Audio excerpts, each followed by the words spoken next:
Now both Shopify as well as Amazon FBA are great ways of selling products online. However, in today's video we are going to compare both platforms side by side. We are going to go over all of the pros, cons, use cases and so on to finally answer the question which platform is going to be better for your needs, because really it is going to come down to what you do want to sell, how you do want to sell it and so on. But more on that later on. So what are the key differences to Shopify and Amazon? And by the way, if you do want to sign up to Shopify or Amazon, I will leave you links down below. Well, the key difference are that on Shopify, you are going to build your own website, your own stores, meaning that you can basically do whatever you want. You can set your own prices, you can set how many pictures you want, and you're going to fully own all of the traffic which you're going to drive towards your store. Now, Amazon, on the other hand, is going to be a marketplace, actually the biggest marketplace online. Amazon actually is the third biggest search engine besides Google and YouTube. So when you are going to post your products on Amazon, you already do have an audience, you already do have customers which are actively looking to buy something, whereas on Shopify, you will have to do all of the marketing on your own. So let me now actually tell you about my personal pros and cons for each of these tools. First off, we do have Shopify.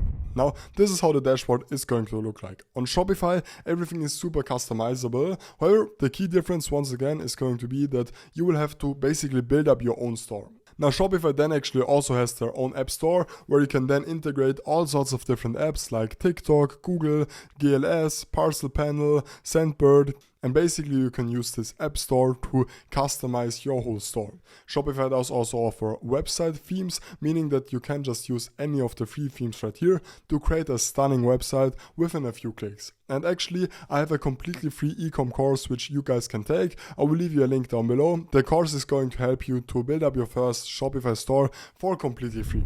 Now, although the setup on Shopify is going to be super easy, beginner friendly and so on, basically the main downside is going to be that you are actually going to have to drive traffic towards your store on your own. However, I actually don't really see this as a downside, because when I'm going to drive traffic towards my store, I then also own the email address. I can then, for example, easily improve the repeat order percentage. And also with Shopify, you can easily scale your store. Most big companies out there and most big businesses don't sell on Amazon, because obviously when you're going to have a lot of sales, you don't really want to sell on Amazon because Amazon does have really high fees, but more on it in just a second.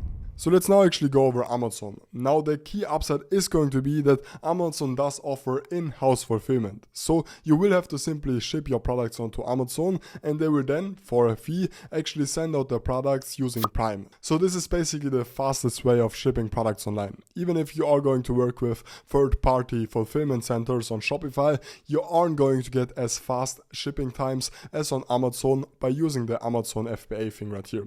Now one other upside is that Amazon basically handles most customer service, so you won't have to right away hire people for actually doing customer service. However, let's actually get to the downsides. Now, one downside is that the actual fees for Amazon FBA are super high. So essentially, this is going to come down to the shipping weight. However, you can easily pay $3-4 per package, which really is quite a lot. Now, also on Amazon, you are going to have a high competition. There are a lot of sellers online, and essentially on Amazon, you will have to then tweak your listing to get reviews, you will have to SEO optimize it, and so on. Also, the margins are really low on Amazon, because obviously you are going to have direct competitors, which can then actually change the price. And if you are going to sell your product for $50 and all of your competitors for $20, it is going to be really hard for you to make sales. On Shopify, on the other hand, you can actually price your products for however you want. Obviously, on Shopify, you are also going to have competitors, but it is going to be different than on Amazon, because on Shopify, if someone is on your website, they don't have the direct comparison. Now, one thing which you will have to keep in mind is that on Shopify, the conversion rate is usually pretty low, as most people won't know about your store right away. Usually around 1.5% is the average. Of course, you can also do 2-3%. It is going to come down to your own store and how you optimize it. However, on Amazon, the actual conversion rate can be up to 15%, which really is high. This, of course, is because everyone knows Amazon, everyone trusts Amazon. So let's finally answer the question, which app is better for your needs? Well, maybe I'm a bit biased, but I genuinely think that Shopify is the better option out there. By building your own store, you can really build something up which actually has value and which you can then actually also exit later on. You can really build up something which you can scale, you can customize everything, and so on. Amazon, on the other hand, also has its upsides, there are no doubt about it. However, it is just a really high competition market and it is going to be really hard to stand out if you aren't going to have a clear idea on what you do want to do. Now, with that being said, I will leave you links to both things down below. That's it. Thank you for watching. I will see you in the next one.